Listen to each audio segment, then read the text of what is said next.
Salut, c'est Cyril de Web de Fou, j'espère que tu vas bien. Aujourd'hui on se retrouve pour un nouveau podcast pour voir ensemble comment rédiger une séquence email efficace. On va se poser la question dans ce podcast, c'est quoi une séquence email et surtout combien de temps elle doit durer. Je vais donner des exemples personnels, je vais te donner un peu l'expérience que j'ai eue là-dessus, je vais t'expliquer pourquoi ce que je vais te dire c'est vraiment quelque chose qu'il faut que tu appliques ou pas. Enfin bref, tu vas voir. Avant ça, tu connais le truc, tu cliques sur le bouton s'abonner, tu vas dans la description, il y a un lien. Ça s'appelle rejoins mes contacts privés. Tu cliques dessus, tu mets ton email et tous les matins tu reçois un podcast à forte valeur ajoutée avec des informations qui vont changer ta vie et ton business, crois-moi. Ok ?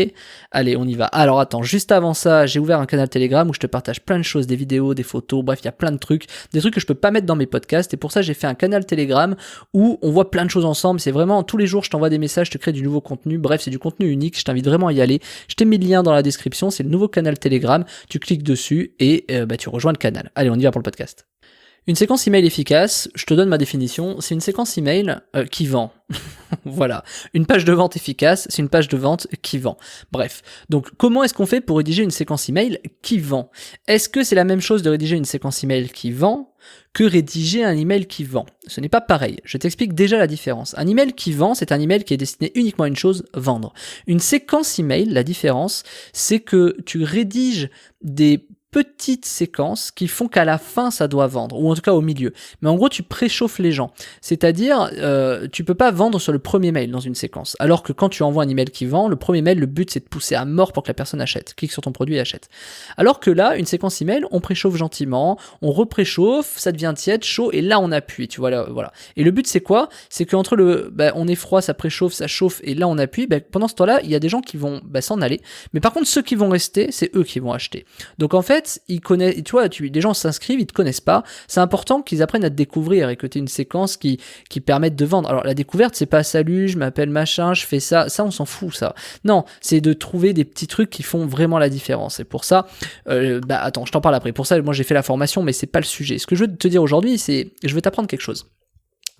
Tu ne peux pas faire une séquence comme ça. C'est-à-dire que tu vas te trouver devant ta séquence, et c'était peut-être déjà arrivé, tu dis ok, tu as peut-être une idée de 2-3 mails. Après, tu as deux questions qui viennent. C'est combien de temps je fais une séquence et combien de fois par jour je dois envoyer quelque chose. Je m'explique. Tu as quelqu'un qui rentre, tu veux l'envoyer un mail tout de suite. Parce que je sais pas, c'est l'habitude.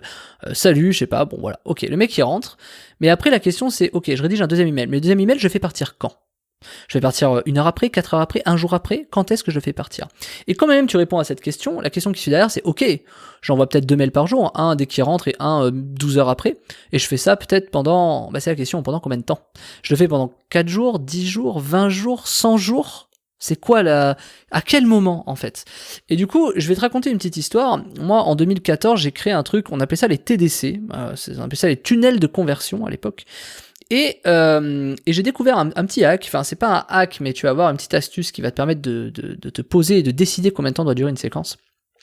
C'est notamment la rencontre en ligne qui m'a appris ça. C'est les gens sont hyper actifs les 4 premiers jours. C'est-à-dire qu'en fait, à partir du moment où les gens rentrent, s'inscrivent chez toi, ils sont hyper actifs pendant les 4 jours. Donc imaginons, le mec rentre, tu l'envoies pas de mail tout de suite, tu l'envoies un mail 1 jour après, et puis t'attends et tu l'envoies un mail 2 jours après le premier. Donc on arrive quand même au 3e jour. Le mec, en fait, il s'est inscrit pour quelque chose, et s'il s'est inscrit, c'est qu'il y a une raison. C'est que, tu vois, il y a quelque chose qui te plaît, peu importe, en fait, ça va dépendre de la pub que t'as envoyée, et ce que tu lui proposes, etc., en proposition de valeur, mais le mec, il est chaud, il est vraiment chaud. Et en fait, juste, tu le contactes pas, en fait. Donc des mecs qui sont chauds, les 4 premiers jours, il faut leur envoyer vraiment, il faut les conditionner. Parce que c'est bon, tu les as attrapés, et il faut absolument que là, sur les 4 prochains jours, ils ne t'oublient pas. Parce que si c'est toi qui vont oublier, toi, ils vont t'oublier, mais il y en a d'autres, si tu leur envoies pas les emails, qui vont envoyer l'email à cette personne, et cette personne ne va pas oublier les autres, mais va t'oublier toi. Ça va peut-être rien dire ce que j'ai dit, mais en gros, il faut que tu sois visible auprès de cette personne, quoi. Imagine, ils sortent chez lui, vaut mieux qu'il y ait ta pub partout, plutôt que la pub de tes concurrents, pour la faire simple. Là, il arrive dans sa boîte mail, vaut mieux qu'il y ait ton nom qui apparaisse, que ce soit comme les noms de marque, tu vois, ah tiens, c'est lui qui m'envoie un email, ah tiens, c'est lui qui m'envoie un email, ah tiens, c'est lui qui m'envoie un email. Vaut mieux que ce soit ça que autre chose. Et moi, mon histoire, c'est que dans les tunnels de conversion, ce que je faisais, c'est quelqu'un rentrait dans l'immobilier. Donc on essayait de vendre des programmes neufs, genre Vinci, etc., en affiliation. Les mecs rentraient, et en fait, derrière, dès qu'ils rentraient là-dedans, on les proposait gentiment, s'ils cherchaient du neuf, à visiter des terrains intéressants, parce que forcément on les avait qualifiés sur le lead auparavant. Au-delà des terrains, tu vois, 2 heures après. Ensuite, on envoyait un truc en mode tout ce qui était énergie et tout, on les sensibilisait à l'écologie, en mode bah ouais, mais bon, construire et tout et chercher les terrains c'est bien, mais l'aspect écologique à notre temps, tu vois. Et là on basculait sur les sujets écologiques. Et derrière les sujets écologiques, on pouvait parler de, par exemple, l'électricité verte ou des choses comme ça. Et tu vois, on part d'un endroit où finalement les gens se retrouvent à vouloir acheter un programme neuf, à parler d'écologie pour leur électricité.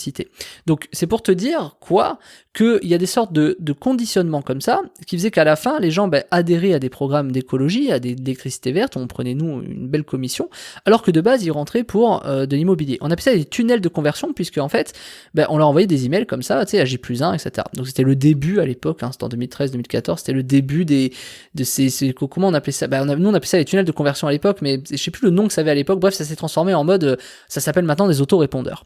Donc les autorépondeurs, pourquoi pas, mais il n'y a pas que des autorépondeurs. Maintenant, tous les logiciels emailing font ce genre de truc. On envoie des emails un jour après, machin, etc.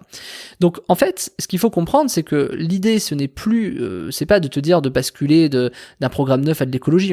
Ça, c'est ce que nous on faisait, c'est que ce soit bien, pas bien, voilà.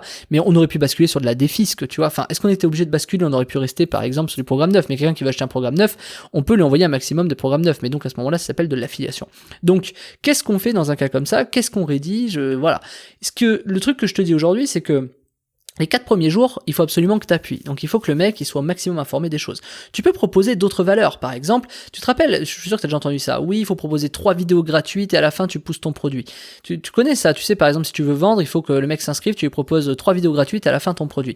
Ça c'est une technique vieille, ça marche plus ça, très vieille qui dit ok, en fait l'idée c'est je propose de la valeur et la valeur que je vais proposer, je tiens la personne en haleine pour qu'elle reste un maximum, pour qu'à la fin elle achète.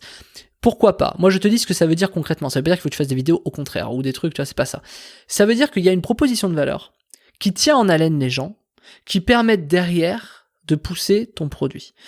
Et pour tenir en haleine les gens, c'est du marketing. Alors les gens, ils ont simplifié ça avec YouTube et tout, c'est de dire, tiens, on fait une vidéo et voilà. Il ne suffit pas de faire une vidéo, il ne suffit pas de tenir en haleine pendant X jours, il ne suffit pas de pousser ton produit.